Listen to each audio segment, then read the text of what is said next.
Hi students, welcome to today class. In the previous class, we discussed the concept of framing a questionnaire and the format of a questionnaire. So in the last class ಅಲ್ಲಿ ನಾವೇನು ಮಾಡಿದ್ವಿ, framing A ಕ್ವಶನರಿನ frame ಮಾಡೋದನ್ನು ಕಲ್ತಿದ್ವಿ. ಜೊತೆಗೆ ಕ್ವಶನರಿ format ಹೇಗಿರುತ್ತೆ ಅಂತೇಳಿ ಅರ್ಥ ಮಾಡ್ಕೊಂಡಿದ್ವಿ. ಕ್ವಶನರಿ format ಅರ್ಥ ಆಗಿದೆ ಅಂತ ಅಂದ್ಕೊಂಡಿದ್ದೀನಿ. Questionnaire format, questionnaire means number of questions. That number of questions how should be prepared we understood in last class. ಹಿಂದಿನ ತರಗತಿಯಲ್ಲಿ ನಾವು ಕ್ವಶನ್ಸ್ ಅಂದರೆ ಏನು, ಕ್ವಶನರಿ ಅಂದರೆ ಏನು, ನಂಬರ್ ಆಫ್ ಕ್ವಶನ್ಸ್ಗಳು ಏನಿರಬೇಕು ಅಂತ ನಾವು ಅರ್ಥ ಮಾಡ್ಕೊಂಡಿದ್ವಿ. ಆ ನಂಬರ್ ಆಫ್ ಕ್ವಶನ್ಸ್ಗಳು ಹೇಗಿರಬೇಕು ಅಂತ ಲಾಸ್ಟ್ ಕ್ಲಾಸಲ್ಲಿ ಒಂದು ಎಕ್ಸಾಂಪಲ್ ತೊಗೊಂಡು ಎಕ್ಸ್ಪ್ಲೇನ್ ಮಾಡಿದ್ದೆ. ಎಕ್ಸಾಂಪಲ್ ಯಾವುದು? Questionnaire regarding introduction of English at school ಲೆವೆಲಲ್ಲಿ ಇಂಗ್ಲೀಷ್ನ ಇಂಟ್ರೊಡ್ಯೂಸ್ ಮಾಡೋದ್ರ ಬಗ್ಗೆ ಕ್ವಶನರಿನ ಯಾವ ರೀತಿ ಪ್ರಿಪೇರ್ ಮಾಡಬೇಕು ಅಂತ ಕಂಪ್ಲೀಟ್ ಡೀಟೇಲಾಗಿ ಕ್ವಶನ್ಸ್ಗಳನ್ನು ಬೋರ್ಡ್ ಮೇಲೆ ನಾನು ನಿಮಗೆ ಬರೆಯೋದ್ರ ಮೂಲಕ ಎಕ್ಸ್ಪ್ಲೇನ್ ಮಾಡಿದ್ದೆ. ಇದೇ ಥರ ಕ್ವಶನರಿಗಳನ್ನು ನೀವು ಮುಂದೆ ಬೇಕಾದಷ್ಟು ಟಾಪಿಕ್ ಮೇಲೆ ನೀವು ಮಾಡ್ಬೋದು. ಈಗ ಎಕ್ಸಾಂಪಲ್ ಪೇಸ್ಟ್ ಅಂತ ತಗೊಳ್ಳಿ. ಸ್ವಲ್ಪ ಎಕ್ಸ್ಟ್ರಾ ಇನ್ಫಾರ್ಮೇಷನ್ಸ್ ಕೊಡ್ತಾ ಇದ್ದೀನಿ. ಈಗ ಪೇಸ್ಟ್ ಅಂತ ಬಂದಾಗ ಪೆಪ್ಸಿಡೆಂಟ್ ಯೂಸ್ ಮಾಡೋರು ಇರ್ತಾರೆ, ಕೋಲ್ಗೇಟ್ ಯೂಸ್ ಮಾಡೋರು ಇರ್ತಾರೆ, ದಂತಕಾಂತಿ ಯೂಸ್ ಮಾಡೋರು ಇರ್ತಾರೆ, ಇನ್ನು ಡಿಫ್ರೆಂಟ್ ಕಂಪ್ನಿ ಪೇಸ್ಟ್ಗಳು ಡಾಬರ್ ರೆಡ್ ಕೂಡ ಯೂಸ್ ಮಾಡೋರು ಇರ್ತಾರೆ. ಈಗ ಇಲ್ಲಿ ಸರ್ವೆ ಮಾಡಬೇಕಾಗಿರೋಂಥ ಒಂದು ನೆಸೆಸಿಟಿ ಬಂದಿದೆ ಅಂತ ಅಂದಾಗ, if it is necessity of survey, conduct of survey, then I go through with mailing questionnaire. By using questionnaire I need to conduct survey. ನಾನು ಏನು ಮಾಡಬೇಕು, ಕ್ವಶನರಿನ ಪ್ರಿಪೇರ್ ಮಾಡಿ ಅದ್ರ ಮೂಲಕ ಡಾಟಾನ ಕಲೆಕ್ಟ್ ಮಾಡುವಂಥ ಒಂದು ಸರ್ವೆ ಮಾಡುವಂಥ ನೀಡಿದೆ ಅಂತ ಅಂದ್ಕೊತೀನಿ. ಓಕೆ, ಈ ನೀಡಿಗೆ, ಈ ಒಂದು ಅವಶ್ಯಕತೆಗೆ ಕ್ವಶನರಿ ಪ್ರಿಪೇರ್ ಮಾಡಿದರೆ ಯಾವ ಥರ ಪ್ರಿಪೇರ್ ಮಾಡ್ಬೋದು? ಬೋರ್ಡ್ ಮೇಲೆ ಏನು ಬರೆಯಲ್ಲ, ಜಸ್ಟ್ ಹಾಗೆ ಯಾವ ಥರ ಇರ್ಬೋದು. ಲಾಸ್ಟ್ ನಾವು ಸ್ಕೂಲ್ ಲೆವೆಲ್ನ ಏನು ಹೇಳಿದ್ವಲ್ಲ, ಇಂಗ್ಲೀಷ್ ಮೀಡಿಯಲ್ಲಿ ಇಂಟ್ರೊಡ್ಯೂಸ್ ಮಾಡೋದ್ರ ಬಗ್ಗೆ, ಅದೇ ಥರ ನಿಮಗೆ ಹಿಂಟ್ಸ್ ಕೊಡ್ತಾ ಹೋಗ್ತೀನಿ. ಫಸ್ಟ್ ಏನು, ಯಾವ ಥರ ಕ್ವಶನ್ಸ್ ಇರಬೇಕು? ನೇಮ್, ಯಾರು ಅವರು ಕ್ವಶನರಿ ಇರ್ತಾರೆ ಅವ್ರ ನೇಮ್ ಬರೀಬೇಕು. ಅದಕ್ಕಿಂತ ಮೊದಲೇ ಒಂದು ಸ್ಟೇಟ್ಮೆಂಟ್ ಇರುತ್ತೆ, ಡೇಟ್ ಇರುತ್ತೆ. ಈಗ I am Vijay Kumar pursuing MCom ಅಂತ ಹೇಳಿ ಲಾಸ್ಟ್ ಕ್ಲಾಸಲ್ಲಿ ಹೇಳಿದ್ದೆ. ಅದೇ ಥರ ಇಲ್ಲಿ ಯಾರು ಸರ್ವೆ ಮಾಡೋರು ಇರ್ತಾರೆ ಅವ್ರ ಹೆಸರನ್ನ ಬರ್ಕೊಂಡು ಅವ್ರು BBM ಮಾಡ್ತಾಯಿದ್ದಾರೆ. ಈಗ ಯಾವುದೋ ಸ್ಟೂಡೆಂಟ್ BBA ಕೋರ್ಸ್ ಮಾಡ್ತಾಯಿದ್ದಾರೆ, ಅವರು ಪ್ರಾಜೆಕ್ಟ್ ಮಾಡಬೇಕಾಗಿರುತ್ತೆ. ಆ ಪ್ರಾಜೆಕ್ಟಿಗೆ ಒಂದು ಸರ್ವೆ ಮಾಡಬೇಕಾಗಿರುತ್ತೆ, ಅವ್ರು ಬರೀತಾರೆ. ಈಗ ಎಕ್ಸಾಂಪಲ್ ಯಾರೋ ಸುನೀತಾ ಅಂತ ಒಬ್ಬ ಪರ್ಸನ್ಸ್ ಇದ್ದಾರೆ, ಓಕೆನಾ? ಸುನೀತಾನ ಒಬ್ಬ ಪರ್ಸನ್ನು, ಒಬ್ಬ ವ್ಯಕ್ತಿ ಏನು ತಗೊಂಡಾಗ, so I am Sunita pursuing BBA, I would like to conduct a survey regarding consumer perception towards use of the Dabur paste, and so your cooperation is very need to us. ಇಲ್ಲಿ ಅರ್ಥ ಮಾಡ್ಕೊಳ್ರಿ, ಸುನೀತಾನ ಪರ್ಸನ್ ಇದ್ದಾರೆ, ಅವರು BBA ಮಾಡ್ತಾ ಇದ್ದಾರೆ, ಅವರು ಒಂದು survey ಮಾಡ್ತಾ ಇದ್ದಾರೆ. ಏನು ಸರ್ವೆ ಅಂದರೆ ಕನ್ಸ್ಯೂಮರ್ ಪರ್ಸೆಪ್ಷನ್ ಹೇಗಿದೆ, ಕನ್ಸ್ಯೂಮರ್ ಒಂದು ಡಾಬರ್ ರೆಡ್ ಅನ್ನೋ ಒಂದು ಪೇಸ್ಟ್ ಬಗ್ಗೆ ಅವರಿಗೆ ಅವರ ಒಂದು ರೀತಿ ಏನಿದೆ, ಅವ್ರ ಪರ್ಸೆಪ್ಷನ್, ಅವರು ಅದ್ರ ಬಗ್ಗೆ ಏನು ಅಂದ್ಕೊಂಡಿದ್ದಾರೆ ಅನ್ನೋದು ತಿಳ್ಕೊಬೇಕಾಗಿದೆ. ಅದ್ರ ಬಗ್ಗೆ ಏನು ಇನ್ಫಾರ್ಮೇಷನ್ಸ್ ಗೊತ್ತಿದೆ ಅಂತ ತಿಳ್ಕೊಬೇಕಾಗಿದೆ. ಸೊ ಹಾಗಾಗಿ ಅದ್ರ ಬಗ್ಗೆ ನಾನು ಸ್ಟಡಿ ಮಾಡ್ತಾಯಿದ್ದೀನಿ ಅಂತ ಡೀಟೇಲ್ಸ್ ಬರೆದು ಕೋಆಪ್ರೇಷನ್ ಮಾಡಿ ಅಂತ ಫಸ್ಟ್ ಬರಿತೀವಿ. ಅದಾದಮೇಲೆ ಫಸ್ಟ್ ಬರೆಯೋದು ಯಾವುದು? ನೇಮ್. ನೆಕ್ಸ್ಟು ಏಜ್ ಆಗಿರ್ಬೋದು, ನೇಮ್ ಆಗಿರ್ಬೋದು. ಆಮೇಲೆ ಎಜುಕೇಟೆಡ್ ಆದರೆ ಅಲ್ಲಿ ಆಪ್ಷನ್ಸ್ ಕೊಟ್ಟಿದ್ವಿ. ಲಾಸ್ಟ್ ಏನು ಮಾಡಿದ್ವಿ, ಎಜುಕೇಷನ್ ಕ್ವಾಲಿಫಿಕೇಷನ್ ಅಂತ ಕೊಟ್ಟಿದ್ವಲ್ವಾ, ಕ್ವಾಲಿಫಿಕೇಷನ್ ಪ್ರೈಮರಿ ಸೆಕೆಂಡರಿ ಅಂತ ಕೊಟ್ಟಿದ್ವಿ. ಸೊ ಇಲ್ಲಿ ನೀವು SLC PUC degree double degree ಅಂತಲೇ ಈ ಥರ ಮೆನ್ಷನ್ ಮಾಡ್ಬೋದು. ನೆಕ್ಸ್ಟ್ ಅದು ಬಿಟ್ಟರೆ ಮ್ಯಾರಿಟಲ್ ಸ್ಟೇಟಸ್, ಅದೇ ಮ್ಯಾರಿಡ್ ಅನ್ಮ್ಯಾರಿಡ್ ಅಂತೇಳಿ, ಸೆಕ್ಸ್ ಮೇಲ್ ಫೀಮೇಲ್ ಅಂತೇಳಿ ಇಷ್ಟು ನಾರ್ಮಲ್ ಕ್ವಶನ್ಸ್ಗಳನ್ನು ಫಿಲ್ ಮಾಡಿದ್ಮೇಲೆ ಅಡ್ರೆಸ್ ಬೇಕಿದ್ರೆ ಅಡ್ರೆಸ್ನ ತೊಗೋಬೇಕು. ಇದಾದಮೇಲೆ ನೆಕ್ಸ್ಟು ಕೆಳಗಡೆ do you use toothpaste or tooth powder ಅಂತ ಒಂದು ಆಪ್ಷನ್ಸ್ ಕೊಡ್ಬೋದು. ನೀವು ಟೂತ್ ಪೇಸ್ಟ್ ಯೂಸ್ ಮಾಡ್ತೀರಾ, ಟೂತ್ ಪೌಡರ್ ಯೂಸ್ ಮಾಡ್ತೀರಾ ಅಂತೇಳಿ. ಅವ್ರು ಕೆಳಗಡೆ ಏನು ಮಾಡ್ತಾರೆ, ಟೂತ್ ಪೇಸ್ಟ್ ಇದ್ದರೆ ಎಸ್ ಅಂತ ಕ್ಲಿಕ್ ಮಾಡ್ತಾರೆ, ಪೌಡರ್ ಇದ್ದರೆ ಪೌಡರ್ ಯೂಸ್ ಮಾಡ್ತಾರೆ. ಈಗೆಲ್ಲ ಸಾಮಾನ್ಯವಾಗಿ ನಮಗೆಲ್ಲ ಗೊತ್ತಿದ್ದೀವಲ್ಲ, ಟೂತ್ ಪೌಡರ್ ಮೊದಲೆಲ್ಲ ಬರ್ತಾಯಿತ್ತು. ಪೌಡ್ರ್ ಹಾಕ್ಕೊಂಡು, ಪೌಡ್ರ್ ಅಂದರೆ ಟೂತ್ ಪೌಡರ್, ಅಲ್ಲಿ ತಿಕ್ಕೋಂಥ ಒಂದು ಪೌಡ್ರ್ ಬರ್ತಾಯಿತ್ತು. ಆ ಪೌಡ್ರನ್ನ ಹಾಕ್ಕೊಂಡು ಅದನ್ನು ಬ್ರಷ್ ಮೂಲಕನ ಹ್ಯಾಂಡ್ ಮೂಲಕನ ಯೂಸ್ ಮಾಡೋಂಥದ್ದು ಭಾಳ ಇತ್ತು ಮೊದಲು, ಭಾಳ ಹಳೆ ಕಾಲದಾಗೆ. ಈಗೆಲ್ಲ ಕಾಮನ್ ಆಗಿಬಿಟ್ಟಿದೆ, ಎಲ್ಲೋದ್ರೂ ಪೇಸ್ಟ್. ಸೊ ಪೇಸ್ಟ್ ಎಲ್ಲ ರೆಡಿ ಇರುತ್ತೆ.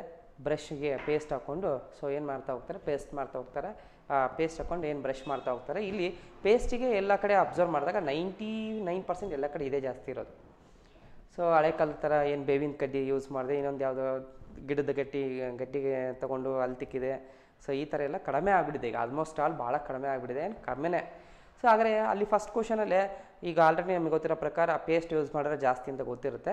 ನಾವು ಯಾರಿಗಾದರೂ ಸೊ ಅಲ್ಲಿ ರೆಸ್ಪಾನ್ಸ್ ಮಾಡೋಂಥ ಪರ್ಸನ್ಸ್ ಯಾರು ಇರ್ತಾರೆ, ಇನ್ಫಾರ್ಮೇಷನ್ ಕೊಡೋರು ಇರ್ತಾರೆ, ಅವ್ರ ಹತ್ರ ಹೋದಾಗ ಆಲ್ಮೋಸ್ಟ್ ಯಾರಿಗೆ ಕೊಟ್ಟರು ಕೂಡ ಪೇಸ್ಟ್ ಯೂಸ್ ಮಾಡೋರು ಈಗೆಲ್ಲ ಇರೋದ್ರಿಂದ ಅವರು ಪೇಸ್ಟಿಗೆ ಟಿಕ್ ಮಾಡ್ತಾರೆ.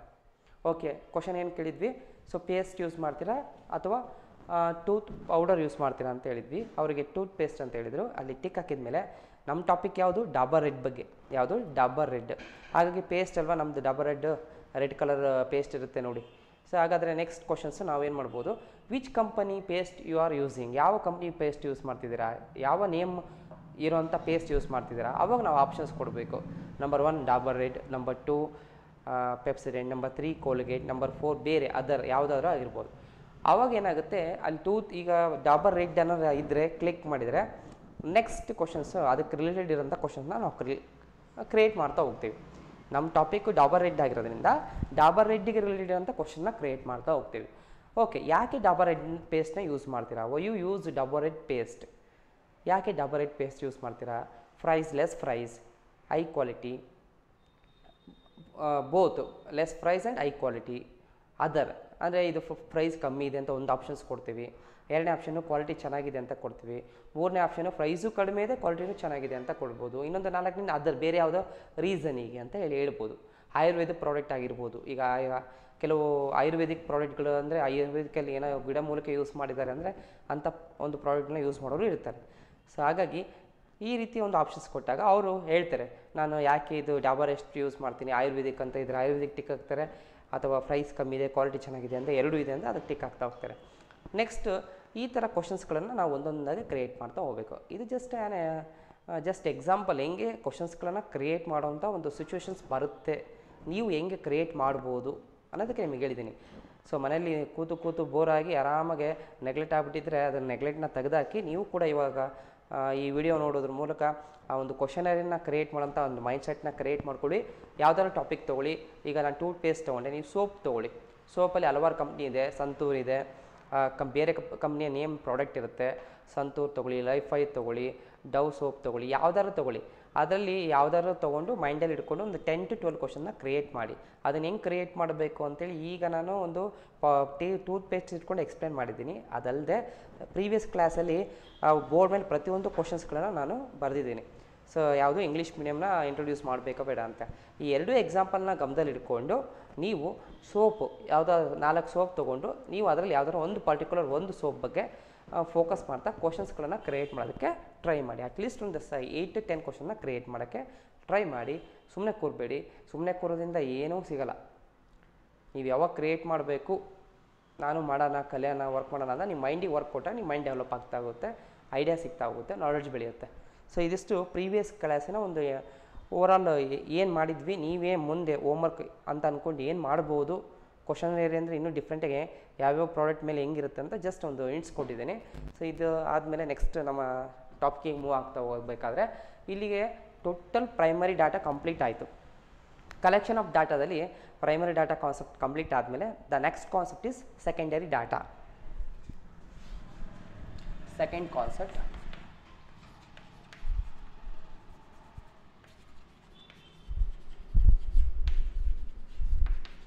secondary data.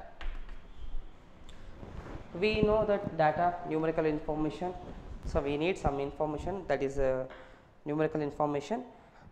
Secondary data is the data which has been already collected and analyzed by enumerators. ನೋಡಿ ಡೆಫಿನೇಷನ್ಸ್ ಬರಿತಾ ಹೋಗ್ತೀನಿ.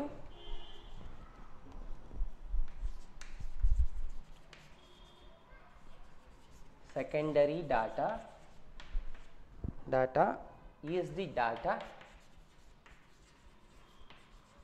is the data which has been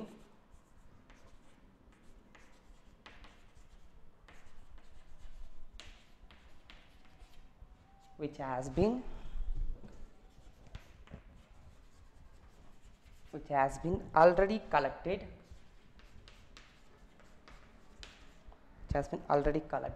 and analyzed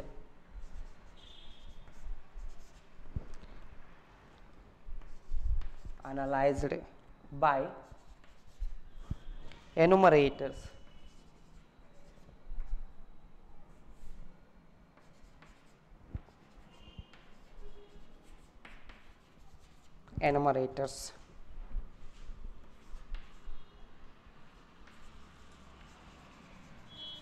Secondary data is also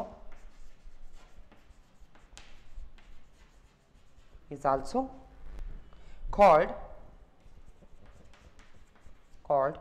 second hand data.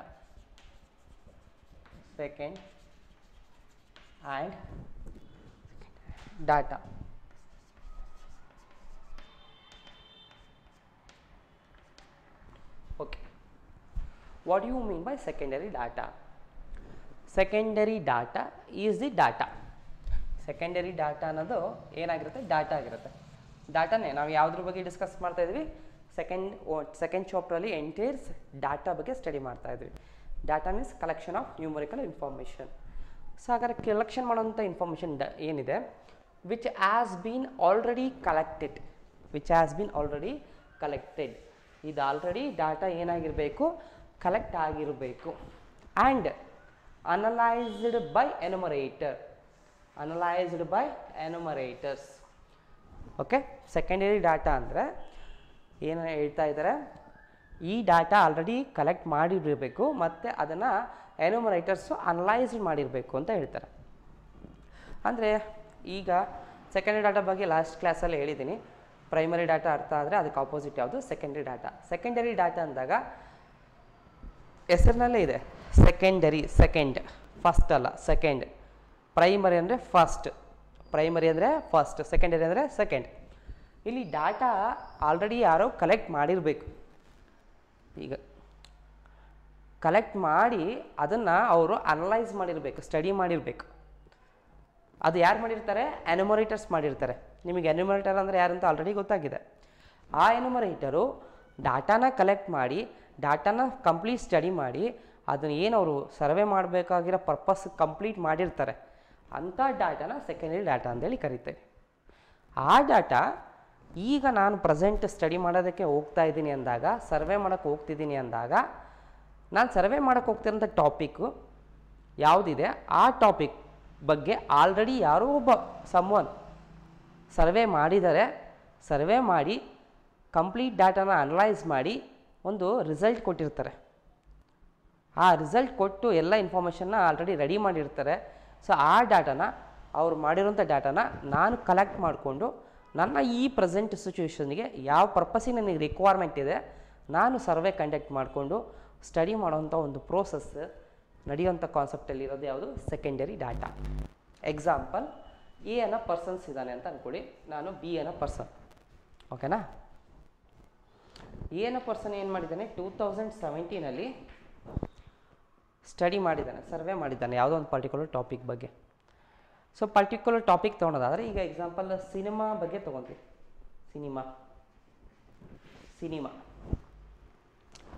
ಸಿನಿಮಾವನ್ನು concept ಇಟ್ಕೊಂಡು example ನಿಮಗೆ ಅರ್ಥ ಆಗಲಿ ಅಂತ easy ಇರೋ ತೊಗೊಂಡಿದ್ದು. ಸಿನಿಮಾ, ಈ ಏನೋ ಪರ್ಸನ್ ಏನು ಮಾಡಿದ್ದಾನೆ, ಸಿನಿಮಾ ಥಿಯೇಟ್ರಲ್ಲಿ ನೋಡೋರು ಎಷ್ಟು ಜನ ಇರ್ತಾರೆ, ಥಿಯೇಟ್ರಿಗೆ ಫೋಕಸ್ ಮಾಡಿಕೊಂಡು ಸಿನಿಮಾ ಬಗ್ಗೆ ಈಗ ಆಲ್ರೆಡಿ ಸ್ಟಡಿ ಮಾಡಿದ್ದಾರೆ. ಸ್ಟಡಿ ಮಾಡಿ ಒಂದು ಕಂಪ್ಲೀಟ್ ಇನ್ಫಾರ್ಮೇಷನ್ನ ಅವರು 2017 ಸರ್ವೆ ಕಂಪ್ಲೀಟ್ ಮಾಡಿರ್ತಾರೆ. ಈಗ ಅದೇ ಇನ್ಫಾರ್ಮೇಷನ್ ಬಗ್ಗೆ ನಾನು ಒಂದು ಸರ್ವೆ ಮಾಡಬೇಕು ಅಂತ ಅಂದ್ಕೊಂಡಿದ್ದೀನಿ. ಸಿನಿಮಾನ ಥಿಯೇಟ್ರಲ್ಲಿ ಎಷ್ಟು ಜನ ನೋಡ್ತಾರೆ, ಇಲ್ಲೂ ಅಷ್ಟೇ, ಸಿನಿಮಾನ ಥಿಯೇಟ್ರಲ್ಲಿ ನೋಡೋರು ಎಷ್ಟು ಜನ ಇರ್ತಾರೆ, ಮೆಜಾರಿಟಿ ಟೋಟಲ್ ಪಾಪ್ಯುಲೇಷನ್ ಎಷ್ಟಿದೆ, ಆ ಪಾಪ್ಯುಲೇಷನಲ್ಲಿ ಸೊ ಎಷ್ಟು ಜನ ಸಿನಿಮಾ ಥಿಯೇಟ್ರಲ್ಲಿ ನೋಡ್ತಾರೆ, ಸೊ ಯಾವ್ಯಾವ ಸಿಟಿಯಲ್ಲಿ ಎಷ್ಟು ಜನ ನೋಡಿದ್ದಾರೆ, ಸೊ ತಾಲೂಕಲ್ಲಿ ಎಷ್ಟು ಜನ ನೋಡಿದ್ದಾರೆ, ಈ ಥರ ಓವರಾಲ್ ಡಿಫ್ರೆಂಟ್ ಪ್ಲೇಸಲ್ಲಿ ಸರ್ವೆ ಮಾಡಿ ಒಂದು ರಿಸಲ್ಟ್ ಕೊಟ್ಟಿದ್ದಾರೆ. ಯಾರು, 2017 ಏನೋ ಪರ್ಸನ್. ಇವರು ಈ ಡಾಟಾನ ಕಲೆಕ್ಟ್ ಮಾಡಿ 2017 ಏನಿತ್ತು, ಈ ಡಾಟಾನ 2020 ಪ್ರೆಸೆಂಟ್ ಅಂತ ಅಂದ್ಕೊಳ್ಳಿ. 17 ಡಾಟಾನೇ ಹಿಡ್ಕೊಂಡು ಸಿನಿಮಾ ಥಿಯೇಟರಿಗೆ ವಿಸಿಟ್ ಮಾಡುವಂಥ, ಸಿನಿಮಾ ನೋಡೋದಕ್ಕೆ ಥಿಯೇಟರಿಗೆ ವಿಸಿಟ್ ಮಾಡುವಂತಹ ಟೋಟಲ್ ಇನ್ಫಾರ್ಮೇಷನ್ ಏನು ನಾವು ಡಾಕ್ಯುಮೆಂಟ್ ಮಾಡಿರ್ತೀವಿ, ಆ ಡಾಕ್ಯುಮೆಂಟ್ನ ಹಿಡ್ಕೊಂಡು 2020 ಸರ್ವೆ ಮಾಡೋಕ್ಕೆ ಬಿ ಎನ್ ಪರ್ಸನ್ನು ಏನು ಮಾಡ್ತಾನೆ, ಆ ಡಾಟಾನ ಯೂಸ್ ಮಾಡ್ಕೊತಾನೆ. ಸೊ ಆಲ್ರೆಡಿ ಈಗ ಬಿ ಎನ್ ಪರ್ಸನ್ ಮಾಡ್ತಾರಂಥ ಈ ಸರ್ವೆ ಆಲ್ರೆಡಿ ಯಾರು ಮಾಡಿಬಿಟ್ಟಿದ್ದಾರೆ, ಎ ಎನ್ ಪರ್ಸನ್ ಮಾಡಿದ್ದಾರೆ 2017. ಸೊ ಆ ಪರ್ಸನ್ ಮಾಡಿರೋಂಥ ಒಂದು ಇನ್ಫಾರ್ಮೇಷನ್ನೇ ಯೂಸ್ ಮಾಡ್ಕೊತಾ ಇದ್ದೀವಿ. ಹಾಗಾಗಿ ಅದು ಆಲ್ರೆಡಿ ಕಲೆಕ್ಟ್ ಮಾಡಿರೋದು ಇದು ಮತ್ತೆ ಯೂಸ್ ಮಾಡ್ಕೊತಾ ಇರೋದ್ರಿಂದ, ಕಲೆಕ್ಟ್ ಮಾಡಿ ಅನಲೈಸ್ ಮಾಡಿರೋಂಥ ಇನ್ಫಾರ್ಮೇಷನ್ ನಾವು ಮತ್ತೆ ಯೂಸ್ ಮಾಡ್ಕೊತಾ ಇರೋದ್ರಿಂದ ಈ ಡಾಟಾನ ಸೆಕೆಂಡರಿ ಡಾಟಾ ಅಂತೇಳಿ ಕರಿತೀವಿ. ಓಕೆನಾ. ಸೊ ಇದಿಷ್ಟು ಒಂದು ಎಕ್ಸಾಂಪಲ್ ನಿಮಗೆ ಅರ್ಥ ಆಗಲಿ ಅಂತ ಹೇಳಿದ್ದೀನಿ, ಅರ್ಥ ಆಗಿದೆ ಅಂತ ಅಂದ್ಕೊಂಡಿದ್ದೀನಿ. Next, secondary data is also called second hand data. ನೋಡಿ, ಸೆಕೆಂಡರಿ ಡಾಟಾ ಅಂದರೆ ಆಗಲೇ ಹೇಳಿರೋ ಪ್ರಕಾರ second hand data. Second handle ಅಂದ್ಕೊಳ್ಳಿ ಜನರೆಲ್ಲ ವರ್ಡ್ ಕೇಳಿದ್ದಾರೆ ಸೆಕೆಂಡ್ ಹ್ಯಾಂಡ್ಲ್ ಅಂತೇಳಿ. ಸೊ ಅಲ್ಲೇ ಫಸ್ಟ್ ಒನ್ ಅಂದರೆ ಈ ಗಾಡಿ ಬೈಕ್ ತೊಗೊತೇವಲ್ವಾ, ಹೊಸ ಬೈಕ್ ತೊಗೊಂಡಿರ್ತೀನಿ, ತೊಗೊಂಡು ಯೂಸ್ ಮಾಡಿ 3 ವರ್ಷ ಆದಮೇಲೆ ಬೇರೆಯವ್ರಿಗೆ ಮಾರ್ತೀನಿ, ಬೇರೆ ಯಾರೊಬ್ಬ ಪರ್ಸನ್ ತೊಗೊತೇನೆ, ಅವ್ನು ತೊಗೊಳೋಂಥ ಪರ್ಸನ್ ಯಾರು, ಸೆಕೆಂಡ್ ಹ್ಯಾಂಡ್. ಈಗ ನಾನು ಕಾರ್ ತೊಗೊಂಡೆ ಮೊನ್ನೆ, ಯಾವುದೋ ಹಳೆ ಕಾರ್, ಸೆಕೆಂಡ್ ಹ್ಯಾಂಡ್ ಕಾರ್ ಅಂದರೆ ಬೇರೆಯವ್ರು ಯೂಸ್ ಮಾಡಿ ಒಂದು ಸುಮಾರು ಎಷ್ಟೋ ವರ್ಷ ಆಗಿರುತ್ತೆ, ಆಮೇಲೆ ನಾನು ತೊಗೊತೀನಿ ಸೆಕೆಂಡ್ ಹ್ಯಾಂಡ್. ಅದು ಜನರಲ್ ವರ್ಡ್, ಅದು ಸೆಕೆಂಡ್ ಹ್ಯಾಂಡ್ ಅನ್ನೋ ವರ್ಡು. ಇಲ್ಲೂ ಅಷ್ಟೇ, ಸೆಕೆಂಡ್ ಹ್ಯಾಂಡ್ ಅಂತ ಬಂದಾಗ ಯಾವ ಪರ್ಟಿಕ್ಯುಲರ್ ಸರ್ವೆ ಮಾಡಿ ಕಂಡಕ್ಟ್ ಮಾಡಬೇಕಾದ್ರೆ ಇನ್ಫಾರ್ಮೇಷನ್ ಬೇಕಿರುತ್ತೆ, ಆ ಇನ್ಫಾರ್ಮೇಷನ್ ಆಲ್ರೆಡಿ ಯಾರೋ ಒಬ್ಬ ಮಾಡಿರ್ತಾನೆ, ಡಿಡ್ ದಟ್, ಅದನ್ನು ಮಾಡಿರ್ತಾನೆ. ಆ ಇನ್ಫಾರ್ಮೇಷನ್ನ ಮತ್ತೆ ಕಲೆಕ್ಟ್ ಮಾಡಿಕೊಂಡು ನನ್ನ ಒಂದು ಪ್ರೆಸೆಂಟ್ ಒಂದು ಸರ್ವೆಗೆ ಏನು ರಿಕ್ವೈರ್ಮೆಂಟ್ ಇದೆ ಅದನ್ನು ಕಲೆಕ್ಟ್ ಮಾಡಿಕೊಂಡು ನಾನು ಮತ್ತೆ ಸ್ಟಡಿ ಮಾಡ್ತಾ ಹೋಗೋದು ಯಾವ ಡಾಟಾ ಆಗುತ್ತೆ, ಸೆಕೆಂಡರಿ ಡಾಟಾ ಆಗುತ್ತೆ. ಸೊ ಇದಿಷ್ಟು ಸೆಕೆಂಡರಿ ಡಾಟಾ. ಹಾಗಾದರೆ what you mean by secondary data? Secondary data is the data which has been already collected and analyzed by enumerator. Secondary data is also called second hand data. So okay, next second hand data dalli next subtopic sources of secondary data.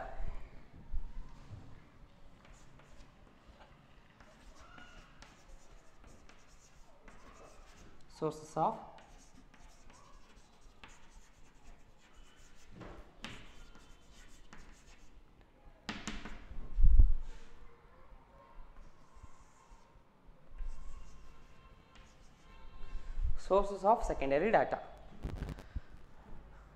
Sources of secondary data ಅಂದರೆ ಈಗ ನಾವೇನು secondary data ಅಂತೇಳಿ ಅರ್ಥ ಮಾಡ್ಕೊಂಡ್ವಲ್ಲ, ಯಾರೋ survey ಮಾಡಿ complete ಮಾಡಿರೋಂಥ ಒಂದು survey ಇನ್ಫಾರ್ಮೇಷನ್ನ ಡಾಟಾನ ನಾವು ಕಲೆಕ್ಟ್ ಮಾಡ್ಕೋಬೇಕಾದ್ರೆ ಯಾವ ಒಂದು ಸೋರ್ಸಲ್ಲಿ ಕಲೆಕ್ಟ್ ಮಾಡಬೇಕು, ಯಾವ ವೇಲಿ ಕಲೆಕ್ಟ್ ಮಾಡಬೇಕು, ಆ ಸೋರ್ಸಸ್ ಎಲ್ಲಿಂದ ಸಿಗುತ್ತೆ, ಆ ಇನ್ಫಾರ್ಮೇಷನ್ ಎಲ್ಲಿಂದ ಸಿಗುತ್ತೆ, that is sources of secondary data.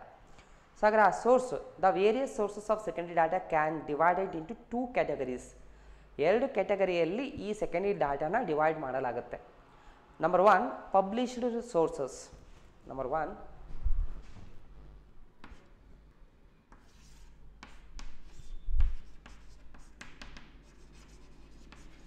published sources. Number 2 unpublished sources.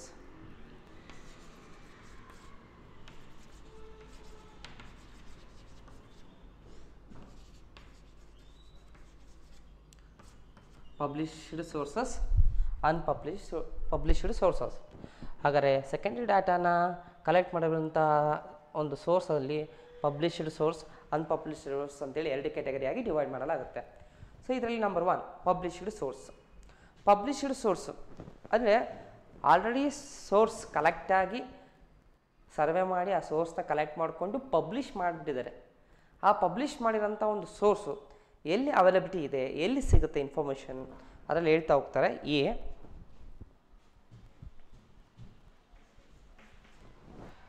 Official publication.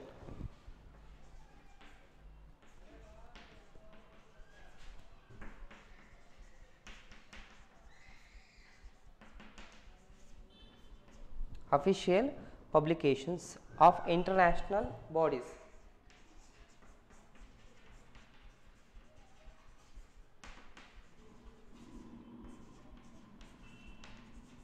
International bodies such as like IMF,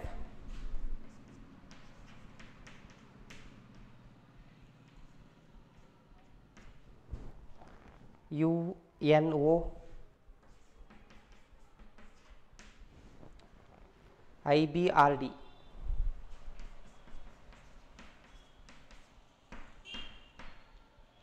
etcetera. B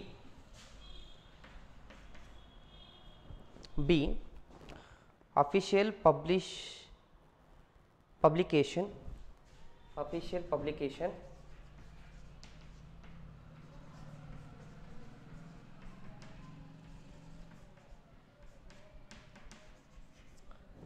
publications of central and state governments of central and state governments, central and state governments, central and state governments.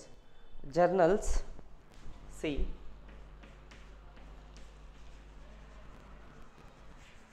journals, newspaper,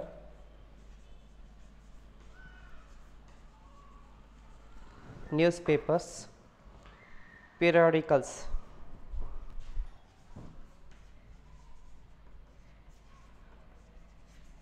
periodicals. Next, D, websites,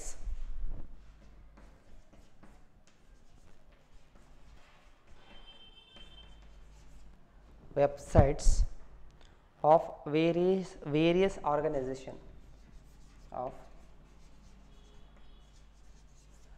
various organization of various organizations on the internet, on the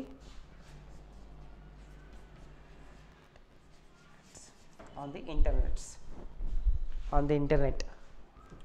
Okay, the collection of published sources, there are in several waves.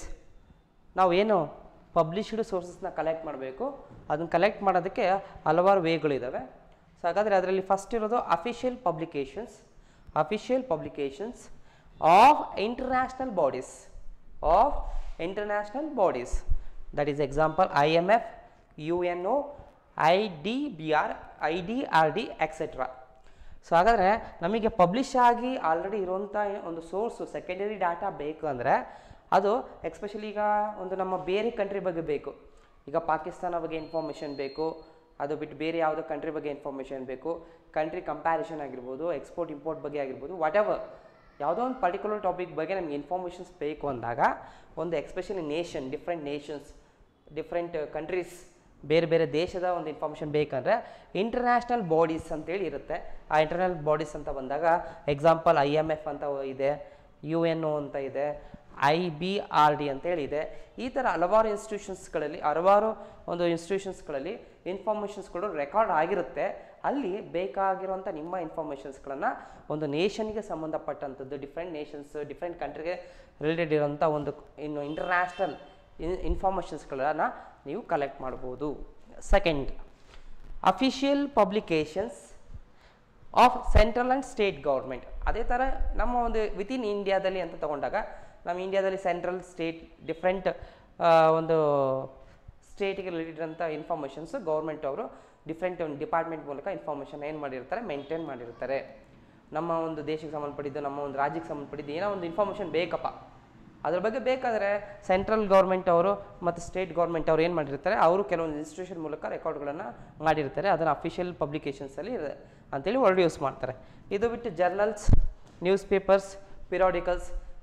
News paper ಗೊತ್ತಿರುತ್ತೆ, ಈ ಮಾಸಪತ್ರಿಕೆ 3 ತಿಂಗಳಿಗೊಮ್ಮೆ ಬರುತ್ತೆ, ತಿಂಗಳಿಗೊಮ್ಮೆ ಬರುತ್ತೆ, ಈ ಥರ ಹಲವಾರು ಪತ್ರಿಕೆಗಳು ಬರ್ತಾ ಹೋಗುತ್ತೆ. ಪಿರಿಯಾಡಿಕಲ್ಸ್, ಜರ್ನಲ್ಸ್, ಮ್ಯಾಗಝಿನ್ಸ್ ಅಂತೇಳಿ ವರ್ಡ್ ಯೂಸ್ ಮಾಡ್ತಿರ್ತೀವಿ, ಕೇಳಿರ್ಬೇಕು ನಿಮಗೆ. ಸೊ ಅವೆಲ್ಲ ಇತ್ತೀಚೆಗೆ ಕಡಿಮೆ ಆಗಿದ್ದಾವೆ, ಬಟ್ ಅಲ್ಲೂ ಕೂಡ ಎಲ್ಲ ಇನ್ಫಾರ್ಮೇಷನ್ಸ್ಗಳು ಆಲ್ರೆಡಿ ಪಬ್ಲಿಷ್ ಆಗಿರುತ್ತೆ. ಒಂದು ಬುಕ್ಸ್, ಸ್ಮಾಲ್ ಬುಕ್ಸ್ಗಳಲ್ಲಿ, ಒಂದು ನ್ಯೂಸ್ ಪೇಪರ್ಗಳಲ್ಲಿ. ಅಲ್ಲಿ ಬೇಕಿದ್ರೆ ನಿಮಗೆ ಬೇಕಾಗಿರೋ ಇನ್ಫಾರ್ಮೇಷನ್ನು ಪ್ರೀವಿಯಸ್ ಯಾವುದೋ ಕಾನ್ಸೆಪ್ಟ್ ಬಗ್ಗೆ ಆದರೆ ಕಲೆಕ್ಟ್ ಮಾಡ್ಬೋದು. ಫ್ಯೂಚರ್ ಬಗ್ಗೆ ಅಲ್ಲ, ಇಲ್ಲಿ ನಾವು ಫ್ಯೂಚರ್ ಬಗ್ಗೆ ಸ್ಟಡಿನೇ ಮಾಡಲ್ಲ. ಆಗಿರೋಂಥ ಒಂದು ಫಾಸ್ಟ್ ಇವೆಂಟ್ಗೆ ರಿಲೇಟೆಡ್ ಇರೋಂಥ ಒಂದು ಇನ್ಫಾರ್ಮೇಷನ್ನ ನಾವು ಕಲೆಕ್ಟ್ ಮಾಡೋದು. ಹಿಂದೆ ಆಗೋಗ್ಬಿಟ್ಟಿದೆ ಇನ್ಫಾರ್ಮೇಷನ್, ಒಂದು ಯಾವುದೋ ಒಂದು ಇವೆಂಟ್, ಘಟನೆ, ಅದಕ್ಕೆ ರಿಲೇಟೆಡ್ ಇರೋಂಥ ಯಾವುದೋ ಒಂದು ಇನ್ಫಾರ್ಮೇಷನ್ ಬೇಕು. ಆ ಪಾಸ್ಟ್ನ ಹಿಡ್ಕೊಂಡು ನಾವು ಪ್ರೆಸೆಂಟ್ನ ಸ್ಟಡಿ ಮಾಡ್ತಾ ಹೋಗ್ತೀವಿ. ಹಾಗಾಗಿ ಸೆಕೆಂಡರಿ ಡಾಟಾ ಅಂತ ಬಂದಾಗ ಇಲ್ಲಿ ಫ್ಯೂಚರ್ ಅನ್ನೋ ಇನ್ಫಾರ್ಮೇಷನ್ಸ್ ಇರಲ್ಲ, ಫ್ಯೂಚರ್ ಬಂದೇ ಇಲ್ಲಲ್ಲ. ಇವೆಲ್ಲ ಆಗಿ ಹೋಗಿರೋಂಥ ಇನ್ಫಾರ್ಮೇಷನ್ಸ್ಗಳು ಇಷ್ಟು ಬಾಡಿಗಳಲ್ಲಿ ರೆಕಾರ್ಡ್ ಆಗಿರುತ್ತೆ. So next websites of various organisations on the internet ಅಂದರೆ ಈಗೆಲ್ಲ ಗೊತ್ತಿದೆ. ಸೊ ಗೂಗಲಲ್ಲಿ ಕ್ರೋಮೋದಲ್ಲಿ ಹೋದಾಗ ಸೊ ನಿಮಗೆ ಎಲ್ಲಿ ಒಂದು ಡಿಫ್ರೆಂಟ್ ಆ್ಯಪ್ಗಳಲ್ಲಿ ಎಲ್ಲರ ಹೋದರೆ ನಿಮಗೆ ವೆಬ್ಸೈಟ್ಸ್ಗಳಿಗೆ ಹೋದಾಗ www. ಅಂತೇಳಿ ಏನು ವೆಬ್ಸೈಟ್ಸ್ ಇರುತ್ತೆ ಅಲ್ಲಿ ಹೋದಾಗ ಡಿಫ್ರೆಂಟ್ ಆರ್ಗನೈಸೇಷನ್ ಯಾವ ಆರ್ಗನೈಸೇಷನ್ ಇನ್ಫಾರ್ಮೇಷನ್ ಬೇಕು ಅದನ್ನು ಕ್ಲಿಕ್ ಮಾಡಿದರೆ A to Z ಎಲ್ಲ ಸಿಗುತ್ತೆ. ನಿಮಗೆ ಏನಾದರೂ ಇನ್ಫಾರ್ಮೇಷನ್ಸ್ ಬೇಕು ಗೊತ್ತಾಗಲಿಲ್ಲ ಅಂದರೆ ಏನು ಮಾಡ್ತೀರಾ, ಸೊ ಗೂಗಲಲ್ಲಿ ಸರ್ಚ್ ಮಾಡ್ತೀರಾ, ನಿಮಗೆ ಏನು ಬೇಕು ಸ್ಟ್ಯಾಟಿಸ್ಟಿಕ್ಸ್ ಅಂತ ಮೀನಿಂಗ್ ಆಫ್ ಸ್ಟ್ಯಾಟಿಸ್ಟಿಕ್ಸ್ ಅಂತ ಟೈಪ್ ಮಾಡಿ ಮೀನಿಂಗ್ ಬರುತ್ತೆ, ಡೆಫಿನೇಷನ್ ಮಾಡುತ್ತೆ, ನಿಮಗೆ ಏನು ಬೇಕು ಎಲ್ಲದೂ ಕೂಡ ಸೊ ಅಲ್ಲಿ ಒಂದು ಸಿಗ್ತಾ ಹೋಗುತ್ತೆ ಇನ್ಫಾರ್ಮೇಷನ್ಸ್ಗಳನ್ನು. ಅದೇ ಥರ ಇಲ್ಲೂ ವೆಬ್ಸೈಟ್ಸ್ಗಳಲ್ಲಿ ಸೊ ಇಂಟರ್ನೆಟ್ ಮೂಲಕ ಕಲೆಕ್ಟ್ ಮಾಡ್ಬೋದು ಅನ್ನೋ ಅದೊಂದು ವೇ ಇದೆ ಸೆಕೆಂಡರಿ ಡಾಟಾ ಕಲೆಕ್ಟ್ ಮಾಡೋದಕ್ಕೆ ಅಂತ ಹೇಳಿದ್ದಾರೆ. ಇಷ್ಟು ವೇಗಳಲ್ಲಿ ಸೆಕೆಂಡರಿ ಡಾಟಾನ ಕಲೆಕ್ಟ್ ಮಾಡ್ತಾರೆ. ನಮಗೆ ಯಾವ ಟಾಪಿಕ್ ಬಗ್ಗೆ ನಾವು ಸರ್ವೆ ಮಾಡ್ತಾ ಇರ್ತೀವಿ ಆ ಟಾಪಿಕ್ಕು ಈ ಇಷ್ಟೊಂದು ವೇಯಲ್ಲಿ ಯಾವ ವೇಯಲ್ಲಿ ನಾವು ಕಲೆಕ್ಟ್ ಮಾಡಬೇಕಂತ ನೆಸೆಸಿಟಿ ನಮಗಿರುತ್ತೆ. ಈಗ ನಾನು ಬೇರೆ ಕಂಟ್ರಿ ಬಗ್ಗೆ ನಮ್ಮ ಕಂಟ್ರಿ ಬಗ್ಗೆ ಸ್ಟಡಿ ಮಾಡ್ತೀನಿ ಅಂದಾಗ ಸೊ ನಾವು ಏನು ಮಾಡಬೇಕು ಇಂಟರ್ನ್ಯಾಷನಲ್ ಬಾಡೀಸಲ್ಲಿ ಕಲೆಕ್ಟ್ ಮಾಡಬೇಕಾಗುತ್ತೆ. ಇಲ್ಲ ನಾನು ವಿತಿನ್ ಸ್ಟೇಟು ನಮ್ಮ ಸ್ಟೇಟ್ ಬಗ್ಗೆನೇ ಒಳಗಿರೋಂಥ ಯಾವುದೋ ಇನ್ಫಾರ್ಮೇಷನ್ ಬಗ್ಗೆ ಒಂದು ಸಂಸ್ಕೃತಿ ಬಗ್ಗೆ ಕಲೆ ಬಗ್ಗೆ ಸ್ಟಡಿ ಮಾಡ್ತಾ ಇದ್ದೀನಿ ಅಂದರೆ ಇಲ್ಲಿ ಸೆಂಟ್ರಲ್ ಸ್ಟೇಟ್ ಒಂದು ಅಫಿಷಿಯಲ್ ಪಬ್ಲಿಕೇಶನ್ಸಲ್ಲಿ ಸಿಗುತ್ತೆ. ಇಲ್ಲ ಬೇರೆ ಯಾವುದೋ ಇನ್ಫಾರ್ಮೇಷನ್ಸ್ ಆಗಿದ್ದರೆ ಅಲ್ಲಿ ಜರ್ನಲ್ಸು ನ್ಯೂಸ್ ಪೇಪರು ಏನಾಗುತ್ತೆ ಪಿರಿಯೋಡಿಕಲ್ಸಲ್ಲಿ ಸಿಗ್ತಾ ಹೋಗುತ್ತೆ. ಈಗ ಏನೋ ಒಂದು ಇನ್ಸಿಡೆಂಟ್ ಆಗಿರುತ್ತೆ, ಘಟನೆ ಆಗಿರುತ್ತೆ, ಕೊಲೆ ಆಗಿರುತ್ತೆ ಎಕ್ಸಾಂಪಲ್. ಸೊ ಏನು ಮಾಡ್ತಾರೆ ಅದ್ರ ಬಗ್ಗೆ ಏನೋ ಒಂದು ಇನ್ಫಾರ್ಮೇಷನ್ಸು ನ್ಯೂಸ್ ಪೇಪರಲ್ಲಿ ಬಂದಿರುತ್ತೆ, ಯಾವುದೋ ಒಂದು ಗ್ಯಾಂಗ್ ಇದೆ, ಸೊ ಈ ಥರ ಏನೋ ಒಂದು ಸ್ಮಾಲ್ ಇನ್ಫಾರ್ಮೇಷನ್ಸ್ಗಳು ಈಗೇನು ರೆಗ್ಯುಲರಾಗಿ ಆಗ್ತಾ ಇರುತ್ತೆ ಅದನ್ನೆಲ್ಲ ನ್ಯೂಸ್ ಪೇಪರಲ್ಲಿ ಪಬ್ಲಿಷ್ ಮಾಡಿರ್ತಾರೆ. ಯಾವುದೋ ಇನ್ಫಾರ್ಮೇಷನು ಯಾವುದೋ ಒಂದು ಕೇಸ್ ಇನ್ವೆಸ್ಟಿಗೇಷನ್ ಮಾಡಿದಾಗ ಯಾವ ಡೇಟಿಗೆ ಆಗಿತ್ತು ಏನಾಗಿತ್ತು ಅಂತ ಬಂದಾಗ ನ್ಯೂಸ್ ಪೇಪರಲ್ಲಿ ಎಕ್ಸಾಕ್ಟ್ ಡೇಟಲ್ಲಿ ಅಲ್ಲಿ ಪ್ರಿಂಟ್ ಆಗಿರುತ್ತೆ, ಅದನ್ನು ಸರ್ಚ್ ಮಾಡೋದ್ರ ಮೂಲಕ ಕಲೆಕ್ಟ್ ಮಾಡ್ಬೋದು. ಇದು ಜಸ್ಟ್ ಒಂದು ಎಕ್ಸಾಂಪಲ್. ಇದು ಬಿಟ್ಟು ನಾವು ಸರ್ವೆ ಬಂದಾಗ ಬೇರೆ ಬೇರೆ ಟಾಪಿಕ್ ಬರ್ತಾ ಹೋಗುತ್ತೆ. ನೆಕ್ಸ್ಟ್ ವೆಬ್ಸೈಟ್ಸ್ಗಳಲ್ಲಿ ಇಂಟರ್ನೆಟ್ ಮೂಲಕ ಕಲೆಕ್ಟ್ ಮಾಡಬೇಕು. ಓಕೆ, ಅರ್ಥ ಆಯಿತು ಅಂತ ಅಂದ್ಕೊಂಡಿದ್ದೀನಿ. ಇದಿಷ್ಟು ಪಬ್ಲಿಷ್ಡ್ ಸೋರ್ಸ್. ಹಾಗಾದರೆ ಪಬ್ಲಿಷ್ಡ್ ಸೋರ್ಸ್ ಕಂಪ್ಲೀಟ್ ಆಯಿತು.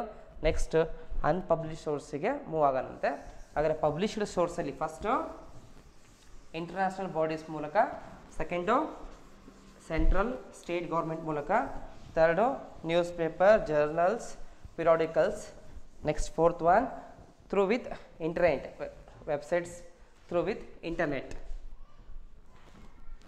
Okay, next after published data the next unpublished source. Published source ಆದಮೇಲೆ ಅನ್ಪಬ್ಲಿಷ್ಡ್ ಸೋರ್ಸ್ ಬಗ್ಗೆ ನಾವು ಡಿಸ್ಕಸ್ ಮಾಡ್ತಾ ಹೋಗೋಣ. ಹಾಗಾದ್ರೆ ಅನ್ಪಬ್ಲಿಷ್ಡ್ ಸೋರ್ಸ್ ಅಂತ ಬಂದಾಗ ಇಲ್ಲಿ ಹೇಳ್ತಾ ಹೋಗ್ತಾರೆ A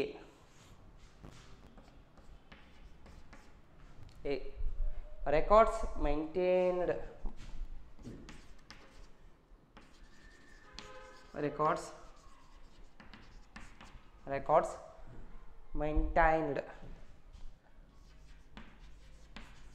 records maintained office maintained at government office.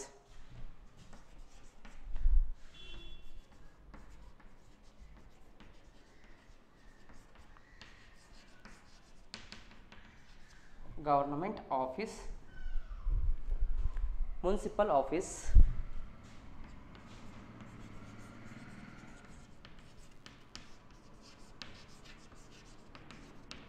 Etcetera. So ರೆಕಾರ್ಡ್ಸ್ಗಳನ್ನು ಮೇಂಟೈನ್ ಮಾಡಿರ್ತಾರೆ. ಅದು ಗೌರ್ಮೆಂಟ್ ಆಫೀಸ್ಗಳಲ್ಲಾಗಿರ್ಬೋದು, ಮುನ್ಸಿಪಲ್ ಆಫೀಸ್ಗಳಲ್ಲಾಗಿರ್ಬೋದು. ಅಂಥ ಇನ್ಫಾರ್ಮೇಷನ್ಸ್ಗಳು ರೆಕಾರ್ಡ್ ಆಗಿರೋದು ನಮಗೆ ನಮ್ಮ ಸರ್ವೆಗೆ ರಿಕ್ವೈರ್ಮೆಂಟ್ ಇದ್ದರೆ ನಾವು ಏನು ಮಾಡಬೇಕು, ಅದು ಪಬ್ಲಿಷ್ ಆಗಿರಲ್ಲ, ಗೌರ್ಮೆಂಟ್ ಅವರು ಏನು ಮಾಡಿರ್ತಾರೆ ಈ ರೀತಿ ಒಂದು ಆಫೀಸ್ಗಳಲ್ಲಿ ಒಂದು ಮೇಂಟೆನೆನ್ಸ್ ಮಾಡಿರ್ತಾರೆ. ತಾಲೂಕು ಲೆವೆಲು ಡಿಸ್ಟ್ರಿಕ್ಟ್ ಲೆವೆಲ್ ಬಂದಾಗ ಇನ್ಫಾರ್ಮೇಷನ್ಗಳು ರೆಕಾರ್ಡ್ ಆಗಿರುತ್ತೆ. ಬೇಕಿದ್ದರೆ ನಾವು ಏನು ಮಾಡ್ಬೋದು ಅಲ್ಲಿ ಹೋಗಿ ಸೊ ಏನು ಮಾಡಬೇಕು ಕಲೆಕ್ಟ್ ಮಾಡಬೇಕಾಗುತ್ತೆ. ಎಲ್ಲದೂ ಕೂಡ ಪಬ್ಲಿಷ್ ಆಗಿರಲ್ಲ. ಈಗ ರೆಕಾರ್ಡ್ಸ್ ಅಂತ ಬಂದಾಗ ಮುನ್ಸಿಪಾಲಿಟಿಯಲ್ಲಿ ಏನೇನು ಇನ್ಫಾರ್ಮೇಷನ್ ಸಿಗುತ್ತೆ, ಒಬ್ಬ ಪರ್ಸನ್ ಇಂಡಿವಿಜುವಲ್ ಪರ್ಸನ್ ಬಗ್ಗೆ, ಆ ಪರ್ಸನ್ ಬರ್ತ್ ಆಗಿದ್ದು ಯಾವಾಗ, ಆ ಪರ್ಸನ್ ಮ್ಯಾರೇಜ್ ಆಗಿದ್ದಾಗಿರ್ಬೋದು, ಡೆತ್ ಆಗಿರ್ಬೋದು, ಯಾವ ರೀಸನಿಗೆ ಡೆತ್ ಆಗಿರ್ತಾನೆ, ಈ ಥರ. ಈಗ ನಮಗೆ ಬರ್ತ್ ಸರ್ಟಿಫಿಕೇಟ್ ಬೇಕು, ಡೆತ್ ಸರ್ಟಿಫಿಕೇಟ್ ಬೇಕು ಅಂತ ನಾವೇನು ಮಾಡ್ತೀವಿ, ಮುನ್ಸಿಪಾಲಿಟಿಗೆ ಹೋಗಿ ಅಲ್ಲಿ ಕಲೆಕ್ಟ್ ಮಾಡ್ತೀವಿ ಡಿಸ್ಟಿಕಲ್ಲಾದರೆ. ಸೊ ಇದೇ ಥರ ವಿಲೇಜ್ಗಳಲ್ಲಾದರೆ ತಾಲೂಕು ಆಫೀಸು, ಸೊ ಈ ರೀತಿ ಡಿಫ್ರೆಂಟ್ ಇದರಲ್ಲಿ ನಾವು ಕಲೆಕ್ಟ್ ಮಾಡ್ತಾ ಹೋಗ್ತೀವಿ. ಇದಿಷ್ಟು ನಾವು unpublished source, records maintained at government office, municipal office etcetera. B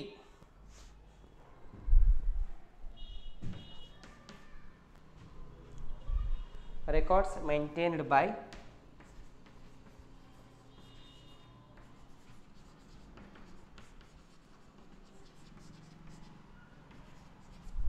records maintained by research institutions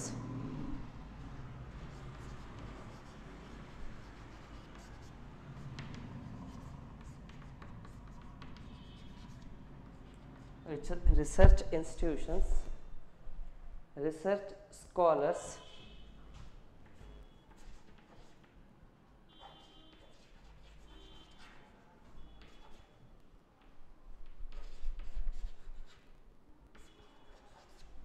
research scholars. Okay, records maintained by research institution. ಈ ರೀತಿ ಒಂದು ರಿಸರ್ಚ್ನ ಮಾಡಿ ಕೆಲವು ಟಾಪಿಕ್ ಬಗ್ಗೆ ಸರ್ವೆ ಮಾಡಿ ಒಂದು ರಿಸರ್ಚ್ ಮಾಡಿ ಒಂದು ಇನ್ಫಾರ್ಮೇಷನ್ಸ್ಗಳನ್ನು ಕೆಲವು ಇನ್ಸ್ಟಿಟ್ಯೂಷನ್ಸ್ ಅವರು ರಿಸರ್ಚ್ ಇನ್ಸ್ಟಿಟ್ಯೂಷನ್ಸ್ ಅವರೇ ಏನು ಮಾಡಿರ್ತಾರೆ, ಇನ್ಫಾರ್ಮೇಷನ್ನ ಕಲೆಕ್ಟ್ ಮಾಡಿಕೊಂಡು ಮೈಂಟೈನ್ ಮಾಡಿರ್ತಾರೆ. ಮತ್ತು ಅದನ್ನು ಜೊತೆಗೆ ರಿಸರ್ಚ್ ಸ್ಕಾಲರ್ಸ್ ಇರ್ತಾರೆ. ಸೊ ಅವರು ರಿಸರ್ಚ್ ಮಾಡೋಂಥ ನೆಸೆಸಿಟಿ ಇರುತ್ತೆ. ಆದರೆ ರಿಸರ್ಚ್ ಮಾಡಿರೋಂಥ ಎಲ್ಲ ಇನ್ಫಾರ್ಮೇಷನ್ ಸ್ಕಾಲರ್ಸ್ ಹತ್ರ ಇರುತ್ತೆ. ಈ ರೀತಿ ಈ ಒಂದು ಇನ್ಸ್ಟಿಟ್ಯೂಷನು ಸ್ಕಾಲರ್ಸ್ ಹತ್ರ ಇರೋಂಥ ಇನ್ಫಾರ್ಮೇಷನ್ ಪಬ್ಲಿಷ್ ಆಗಲ್ಲ, ಅದು ಪಬ್ಲಿಷ್ಡ್ ಅಂದರೆ ಏನು? ಸೊ ಎಲ್ರಿಗೂ ಗೊತ್ತಾಗೋ ರೀತಿ, ಜನಕ್ಕೆ ಒಂದು ಪಬ್ಲಿಕ್ಕಿಗೆ ಗೊತ್ತಾಗೋ ರೀತಿ ಒಂದು ನ್ಯೂಸ್ ಪೇಪರ್ಗಳಲ್ಲಿ, ಟಿ ವಿಗಳಲ್ಲಿ ಎಲ್ಲ ಪಬ್ಲಿಷ್ ಆಗ್ತಾ ಆಗುತ್ತೆ. ಅದು ಅನ್ಪಬ್ಲಿಷ್ಡ್ ಅಂದರೆ ಯಾರಿಗೂ ಗೊತ್ತಾಗಲ್ಲ. ಜಸ್ಟ್ ರೆಕಾರ್ಡ್ ಮಾಡಿ ಮೇಂಟೈನ್ ಮಾಡಿರ್ತಾರೆ. ರಿಕ್ವೈರ್ಮೆಂಟ್ ಇದ್ದಾಗ ಅದು ಯಾವಾಗ ಎಲ್ಲಿ ಯಾರಿಗೆ ಬೇಕಾಗಿರುತ್ತೆ ಅವ್ರು ಕಲೆಕ್ಟ್ ಮಾಡ್ಕೋಬೇಕಷ್ಟೇ. ಸೊ ಅಂಥ ಒಂದು ರಿಸರ್ಚ್ ಇನ್ಸ್ಟಿಟ್ಯೂಷನು ರಿಸರ್ಚ್ ಸ್ಕಾಲರ್ಸ್ ಹತ್ರ ಬೇಕಾಗಿರೋಂಥ ಏನಾದರೂ ನಮಗೆ ಡಾಟಾ ನೆಸೆಸಿಟಿ ಇದ್ದಾಗ ಅವ್ರ ಮೂಲಕ ನಾವು ಸೆಕೆಂಡ್ ಡಾಟಾನ ಕಲೆಕ್ಟ್ ಮಾಡ್ಬೋದು. ಮಾಡಿರ್ತಾರಲ್ಲ ಅವರು, ರೆಕಾರ್ಡ್ ಮಾಡಿ ಮೇಂಟೈನ್ ಮಾಡಿರ್ತಾರಲ್ಲ, ಕಲೆಕ್ಟ್ ಮಾಡ್ಬೋದು. ಯಾಕೆ ಹೇಳ್ತಾ ಇದ್ದೀವಿ ಅಂದರೆ, ನಾವು ಸ್ಟಡಿ ಮಾಡ್ತಾ ಇರೋದು ಸೆಕೆಂಡರಿ ಡಾಟಾ ಅಂದರೆ ಇವರೆಲ್ಲ ಕಲೆಕ್ಟ್ ಮಾಡಿರ್ತಾರೆ, ಸ್ಟಡಿ ಮಾಡಿ ಅನಲೈಸ್ ಮಾಡಿ ಒಂದು ರಿಸಲ್ಟ್ ಕೊಟ್ಟಿರ್ತಾರೆ, ಅಲ್ಟಿಮೇಟ್ ರಿಸಲ್ಟು. ಆ ಒಂದು ರಿಸಲ್ಟ್ ಎಲ್ಲ ಆದಮೇಲೆ ಅದರಲ್ಲಿ ಯಾವುದೋ ಡಾಟಾ ನಮಗೆ ಅದರಲ್ಲಿ ಪಾರ್ಟ್ ಆಫ್ ಡಾಟಾನೋ ಅಥವಾ ಫುಲ್ ಎಂಟೈರ್ ಡಾಟಾನೋ ನಮ್ಮ ಪ್ರೆಸೆಂಟ್ ಸ್ಟಡಿಗೆ ರಿಕ್ವೈರ್ಮೆಂಟ್ ಇರೋದ್ರಿಂದ ನಾವು ಅವರೆಲ್ಲ ಮಾಡಿರೋದ್ರಿಂದ ಈ ಒಂದು ಇಂಥ ವೇಗಳಲ್ಲಿ ಕಲೆಕ್ಟ್ ಮಾಡ್ಬೋದು ಅಂತ ನಾವು ಸ್ಟಡಿ ಮಾಡ್ತಾಯಿದ್ವಿ. ಅದು ಪಬ್ಲಿಷ್ಡ್ ಡಾಟಾ, ಇನ್ನೊಂದು ಅನ್ಪಬ್ಲಿಷ್ಡ್ ಡಾಟಾ. ಇದಿಷ್ಟು ಸೆಕೆಂಡರಿ ಡಾಟಾ ಇಷ್ಟೇ ಕಾನ್ಸೆಪ್ಟು. ಸೆಕೆಂಡರಿ ಡಾಟಾದಲ್ಲಿ ಭಾಳ ಲೆಂತಿಯಾಗಿ ಬ್ರೀಫಾಗಿ ಸ್ಟಡಿ ಮಾಡೋಂಥ ಯಾವ ಟಾಪಿಕ್ಸ್ಗಳು ಜಾಸ್ತಿ ಇಲ್ಲ. ಇದು ಬಿಟ್ಟು ಬೇರೆ ಟಾಪಿಕ್ಗಳು ಬರ್ತಾ ಹೋಗುತ್ತೆ. ಸೊ ಈ ಸಬ್ ಟಾಪಿಕ್ಸ್ಗೆ ನಾವು ಮೂವ್ ಆಗಬೇಕು. ಇಲ್ಲಿಗೆ ಸೆಕೆಂಡ್ ಡಾಟಾನ ನಾವು ಕಂಪ್ಲೀಟ್ ಮಾಡ್ತೀವಿ.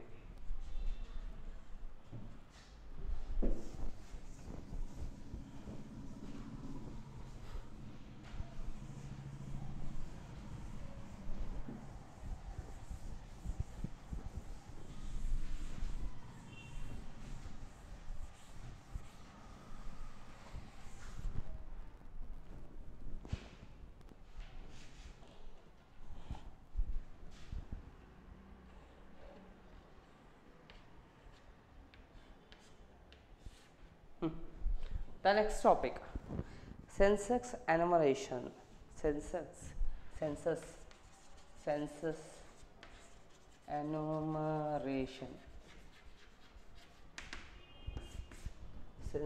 enumeration and sample survey.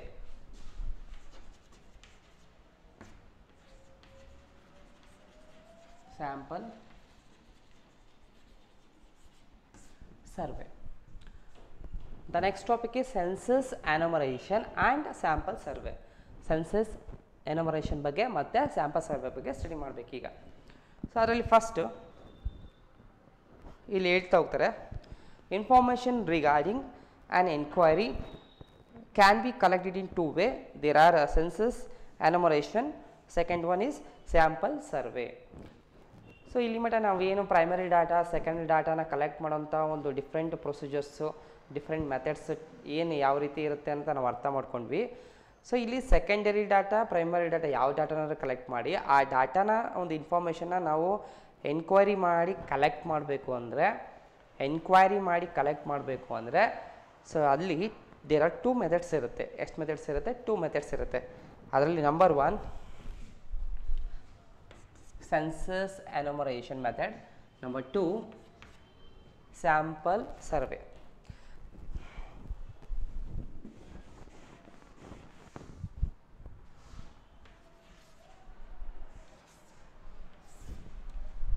Census enumeration, sample survey ಅಂದರೆ ನಾವು ಸರ್ವೆ ಮಾಡಬೇಕು. ಸರ್ವೆ ಮಾಡೋಕ್ಕೆ ಸ್ಟಾರ್ಟ್ ಮಾಡಿದಾಗ ಇನ್ಫಾರ್ಮೇಷನ್ನ ನಾವು ಕಲೆಕ್ಟ್ ಮಾಡಬೇಕಂದಾಗ ಆ ಇನ್ಫಾರ್ಮೇಷನ್ನ ಒಬ್ಟೈನ್ ಮಾಡಬೇಕು ಅಂತ ಬಂದರೆ, ಎನ್ಕ್ವೈರಿ ಮಾಡಿ ಕಲೆಕ್ಟ್ ಮಾಡಬೇಕು ಅಂತ ಬಂದರೆ 2 ಮೆಥಡಲ್ಲಿ ನಾವು ಕಲೆಕ್ಟ್ ಮಾಡ್ಬೋದು. ಒಂದು ಸೆನ್ಸಸ್ ಎನುಮರೇಷನ್, ಎರಡನೇದು ಸ್ಯಾಂಪಲ್ ಸರ್ವೆ ಅಂತೇಳಿ.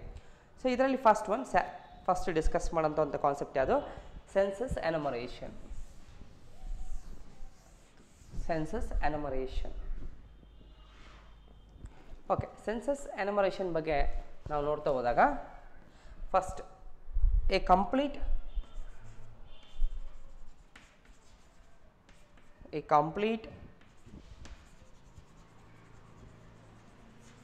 enumeration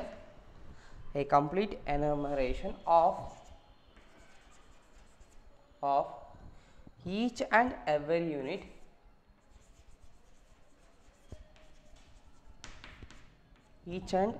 unit of the population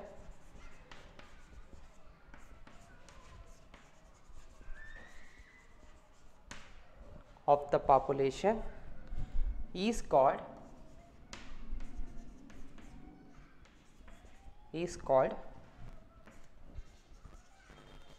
census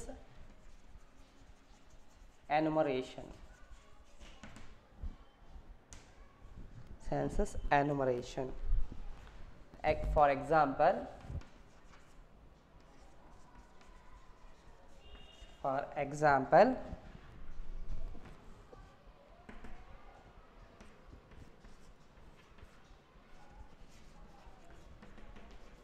population census of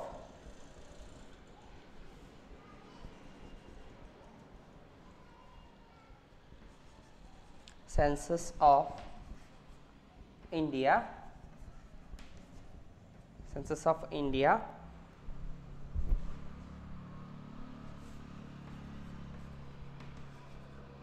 which will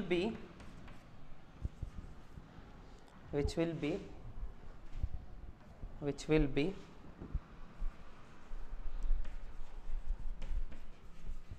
conducted once in every 10 years.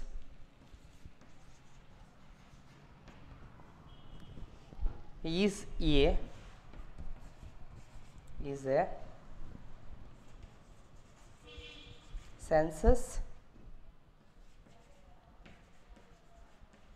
enumeration.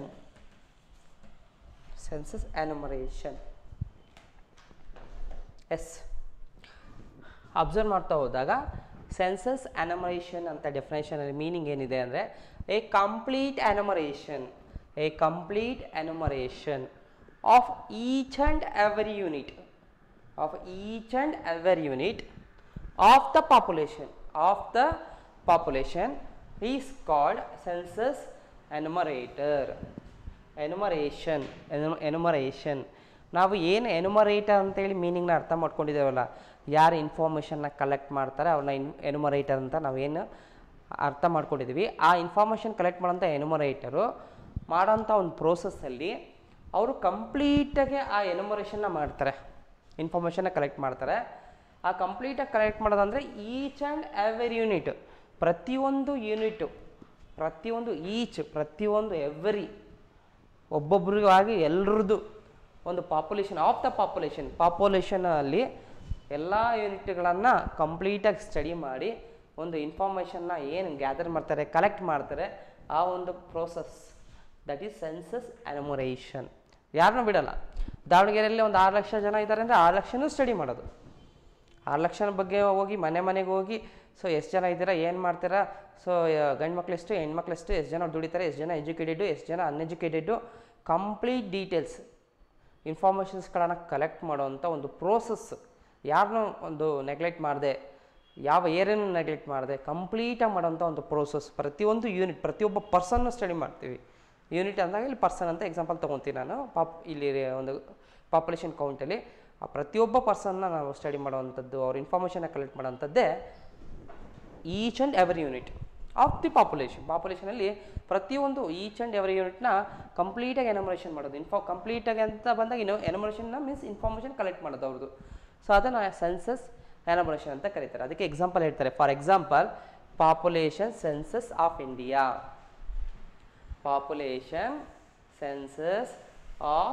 India. ಇಂಡಿಯಾದಲ್ಲಿ ಪಾಪ್ಯುಲೇಷನ್ ಸೆನ್ಸಸ್ ಬಗ್ಗೆ ಸ್ಟಡಿ ಮಾಡೋದು.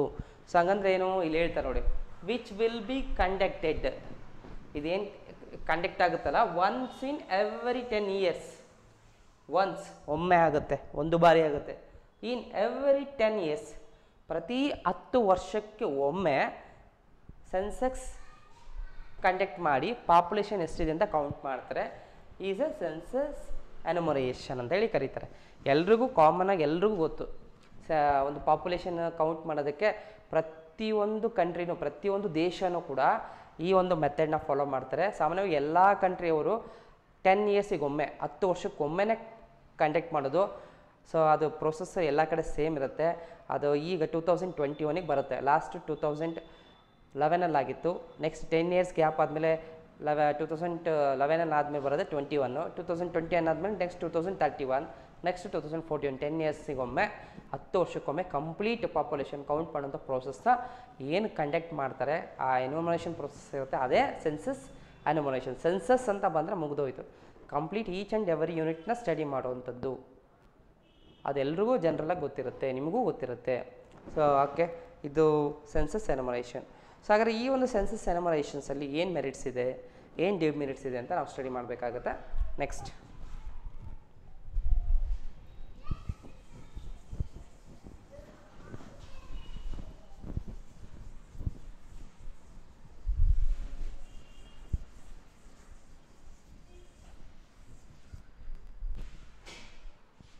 Okay, merits. ಸೆನ್ಸಸ್ ಎನ್ಯುಮರೇಷನಿಂದ ಆಗುವಂತಹ advantages that is called as a merits. ಯಾವುದು merits? ಇದರಿಂದ merits ಯಾವುದಾಗುತ್ತೆ? Okay, the results are more accurate. The results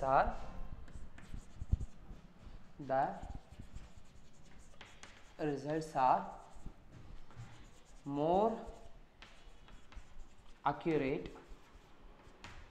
more accurate and reliable.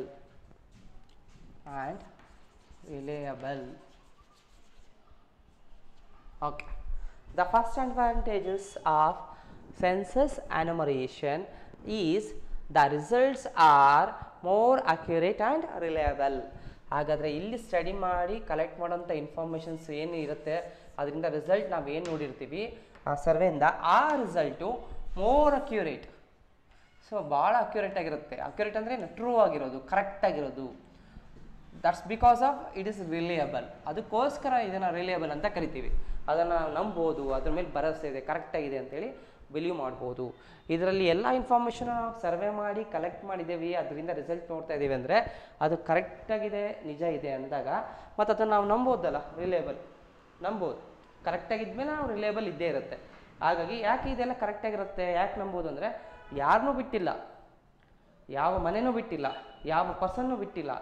ಪ್ರತಿಯೊಂದು ಮನೆಗೂ ವಿಸಿಟ್ ಮಾಡಿ, ಪ್ರತಿಯೊಬ್ಬರಲ್ಲೂ ಮನೆಯಲ್ಲಿ ಎಷ್ಟು ಜನ ಇದ್ದಾರೆ, ಅದರಲ್ಲಿ ಮ್ಯಾರಿಡ್ ಎಷ್ಟು, ಅನ್ಮ್ಯಾರಿಡ್ ಎಷ್ಟು, ಅವ್ರಿಗೆ ಎಷ್ಟು ಜನ ಮಕ್ಕಳಿದ್ದಾರೆ, ಅದರಲ್ಲಿ ಗಂಡು ಮಕ್ಕಳು ಎಷ್ಟು ಮತ್ತು ಹೆಣ್ಮಕ್ಳು ಎಷ್ಟು, ಅವ್ರು ಏನೇನು ಓದಿದ್ದಾರೆ, ಕಂಪ್ಲೀಟ್ ಪಿಕ್ಚರ್, ಒಬ್ಬ ಕಂಪ್ಲೀಟ್ ಇನ್ಫಾರ್ಮೇಷನ್ಸ್ಗಳನ್ನು ಒಂದು ಯೂನಿಟ್ನೂ ನೆಗ್ಲೆಕ್ಟ್ ಮಾಡಿದೆ, ಕಂಪ್ಲೀಟ್ ಎಲ್ಲ ಯೂನಿಟ್ಸ್ಗಳನ್ನು ಸ್ಟಡಿ ಮಾಡಿದಾಗ ಮತ್ತು ಎಲ್ಲ ಇನ್ಫಾರ್ಮೇಷನ್ ಮತ್ತು ಅಕ್ಯುರೇಟಾಗಿ ಇರೋಕ್ಕೆ ಚಾನ್ಸಸ್ ಇರುತ್ತಲ್ವ, ಡೆಫಿನೆಟ್ಲಿ ಚಾನ್ಸ್ ಇರುತ್ತೆ. ಹಾಗೆ because of that it is called more accurate. ಅದಕ್ಕೋಸ್ಕರನೇ ಇದನ್ನು ನಾವು ಮೋರ್ ಅಕ್ಯುರೇಟ್ ಅಂತೇಳಿ ಕರಿತೀವಿ. ಮೋರ್ ಅಕ್ಯುರೇಟ್ ಇದೆ ಅಂದಾಗ ನಾವು ಡೆಫಿನೆಟ್ಲಿ ನೆಕ್ಸ್ಟ್ ಏನಂತ ಕರಿಬೇಕಾಗುತ್ತೆ, ಇಟ್ ಇಸ್ ಎ ರಿಲೇಬಲ್. ಇದನ್ನು ನಾವು ನಂಬೋದು, ಇದ್ರ ಮೇಲೆ ಭರವಸೆ ಇದೆ, ಇದನ್ನು ಅಕ್ಸೆಪ್ಟ್ ಮಾಡ್ಬೋದು ಅಂತ ಹೇಳಿ ಕರಿತೀವಿ. This is first advantages of census enumeration. The next one, the data are collected from the data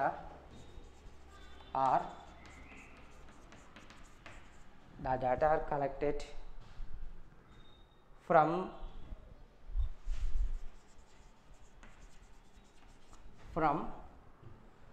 each and every unit, each and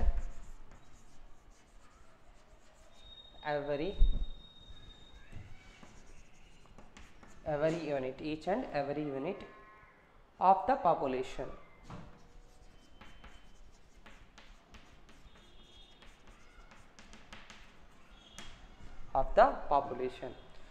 data are collected, ಡಾಟಾನ ನಾವೇನು ಕಲೆಕ್ಟ್ ಮಾಡ್ತೀವಲ್ಲ ಆ ಡಾಟಾ ನಾವು ಒಬ್ಬ ಎನ್ಯುಮರೇಟರ್ ಆಗಿ ಕಲೆಕ್ಟ್ ಮಾಡೋದಾದರೆ ಆ data from each and every unit of the population. ಹಾಗಾದ್ರೆ ಏನೇ ಡಾಟಾ ನಾವು ಕಲೆಕ್ಟ್ ಮಾಡ್ತಾ ಇದ್ದೀವಿ ಒಬ್ಬ ಇನ್ವೆಸ್ಟಿಗೇಟರ್ ಆಗಿ, ಸೊ ಎನ್ಯುಮರೇಟರ್ ಆಗಿ ಅಂದಾಗ ಆ ಡಾಟಾ ಏನಿರುತ್ತೆ ಈಚ್ ಆ್ಯಂಡ್ ಎವ್ರಿ ಯೂನಿಟಿಗೆ ರಿಲೇಟೆಡ್ ಇರೋಂಥದ್ದಾಗಿರುತ್ತೆ. ಕಲೆಕ್ಟ್ ಮಾಡಿದಂಥ ಡಾಟಾ ಎಲ್ಲ ಒಂದು ಯೂನಿಟಿಗೂ ರಿಲೇಟೆಡ್ ಇರೋಂಥದ್ದು ಇರುತ್ತೆ. ಆ ಯೂನಿಟ್ ನೆಗ್ಲೆಕ್ಟ್ ಮಾಡಿದೆ, ಈ ಯೂನಿಟ್ ನೆಗ್ಲೆಕ್ಟ್ ಮಾಡಿದೆ ಅಂತ ಇಲ್ಲ, ಎಲ್ಲರ ಬಗ್ಗೆನೂ ನಾವು ಸ್ಟಡಿ ಮಾಡಬೇಕು ಅಂದಾಗ, ಈಗ ಪಾಪ್ಯುಲೇಷನ್ ಕೌಂಟ್ ಮಾಡೋ ವಿಚಾರದಲ್ಲಿ ತೊಗೊಂಡಾಗ ನಾವು ಎಲ್ಲ ಮನೆಗೂ ಹೋಗಬೇಕು, ಎಲ್ಲರ ಬಗ್ಗೆನೂ ಇನ್ಫಾರ್ಮೇಷನ್ ತೊಗೋಬೇಕು, ಪ್ರತಿಯೊಂದು ಇನ್ಫಾರ್ಮೇಷನ್ಸ್ ಬೇಕು ಅಂದಾಗ ಮತ್ತು ಎಲ್ಲರ ಇನ್ಫಾರ್ಮೇಷನ್ನು ಕಲೆಕ್ಟ್ ಆಗಿರುತ್ತೆ. ಈಗ ಒಂದು ಮನೆಗೆ ಹೋಗ್ತೀನಿ, ಒಂದು ಮನೆಯಲ್ಲಿ 5 ಜನ ಇದ್ದಾರೆ. ಒಂದು ಮನೆ ಅನ್ನೋದು ಒಂದು ಮನೆ ಅಂತ ಹೇಳಿ ತೊಗೊಂಡಾಗ ಒಂದೇ ಮನೇಲಿ ಎಷ್ಟು ಜನ ಇರ್ತಾರೆ? 5 ಜನ ಇರ್ತಾರೆ. 5 ಜನದಲ್ಲೂ ಒಬ್ಬೊಬ್ಬರು ಯೂನಿಟ್ ಆಗು ಸಪ್ರೇಟಾಗಿ ಸ್ಟಡಿ ಮಾಡ್ತೀವಿ, ಸಪ್ರೇಟ್ ಇನ್ಫಾರ್ಮೇಷನ್ ಕಲೆಕ್ಟ್ ಮಾಡ್ತೀವಿ. ಹಾಗಾಗಿ ಅಲ್ಲಿ ಈಚ್ ಆ್ಯಂಡ್ ಎವ್ರಿ, ನೋಡಿ ಅದಕ್ಕೆ ಹೇಳ್ತಿರೋದು each and every unit of the population ಎಲ್ಲದು A to Z ಕಲೆಕ್ಟ್ ಮಾಡೋಂಥ ಇನ್ಫಾರ್ಮೇಷನ್ಸ್ ಆಗಿರುತ್ತೆ. ಇದು ಒಂದು ಅಡ್ವಾಂಟೇಜಸ್ ನಮಗೆ ಅಂತೇಳಿ ಹೇಳ್ತಾ ಇದ್ದಾರೆ. ಯಾರೂ ನೆಗ್ಲೆಕ್ಟ್ ಮಾಡಲ್ಲ. ಮನೆಗೆ ಹೋದೆ 5 ಜನ ಇದ್ದಾರೆ ಅಂದ್ಕೂಳೆ ಬರ್ಕೊಂಡು ಸುಮ್ಮನೆ ಬರೋಲ್ಲ. 5 ಜನದಲ್ಲಿ ಯಾರ್ಯಾರು 5 ಜನ ಇದ್ದಾರೆ, ತಂದೆ ತಾಯಿ ಮಗ ಮಕ್ಕಳು ಹೆಂಡ್ತಿ, ಯಾರು ಏನೇನು ಓದ್ತಾ ಇದ್ದಾರೆ, ಎಜುಕೇಟೆಡ್ ಯಾರು, ಅನ್ಎಜುಕೇಟೆಡ್ ಯಾರು, ಸೊ ಎಲ್ಲ ಇನ್ಫಾರ್ಮೇಷನ್ಸ್ಗಳನ್ನು ತೊಗೊಳೋದ್ರಿಂದ ಎಲ್ಲದಕ್ಕೂ ಇಂಪಾರ್ಟೆನ್ಸ್ ಇರೋದ್ರಿಂದ ಡಾಟಾ ಕಲೆಕ್ಷನ್ಸ್ ಪ್ರೋಸೆಸ್ ಕಂಪ್ಲೀಟ್ ಇದೆ. ಆ ಕಲೆಕ್ಷನ್ ಈಚ್ ಆ್ಯಂಡ್ ಎವ್ರಿಗೆ ಇಂಪಾರ್ಟೆನ್ಸ್ ಕೊಡ್ತಾ ಇದ್ವಿ ಪಾಪ್ಯುಲೇಷನಿಗೆ ಅಂತೇಳಿ. ಸೊ ನಾವು ಇಲ್ಲಿ ಅಡ್ವಾಂಟೇಜಸಲ್ಲಿ ಅರ್ಥ ಮಾಡ್ಕೋಬೋದು. Next, it provides the detail study.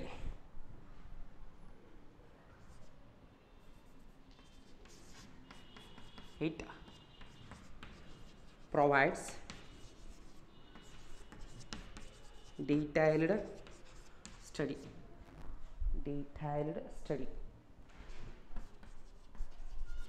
detailed study of all the units of all the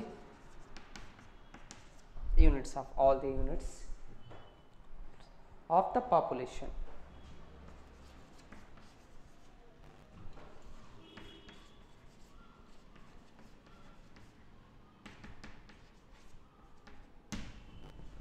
It provides details study of all the units of the population. Population ಅಲ್ಲಿ ಇರುವಂತಹ ಎಲ್ಲ ಯೂನಿಟ್ಸ್ ಇರುತ್ತಲ್ಲ ಆ ಯೂನಿಟ್ಸಿಂದ ಡೀಟೇಲ್ಸ್ಗಳನ್ನು ಇದು ಕೊಡ್ತಾ ಹೋಗುತ್ತೆ. ಈಗಿನ ಎಕ್ಸಾಂಪಲ್ ತೊಗೊಂಡಿದ್ವಲ್ಲ, ಇಲ್ಲಿ ಎಲ್ಲ ಪ್ರತಿಯೊಬ್ಬರನ್ನು ಸ್ಟಡಿ ಮಾಡುತ್ತೆ ಅಂತ ನಾವು ಹೇಳಿದಾಗ ಪ್ರತಿಯೊಬ್ಬರು ಈಚ್ ಆ್ಯಂಡ್ ಎವ್ರಿ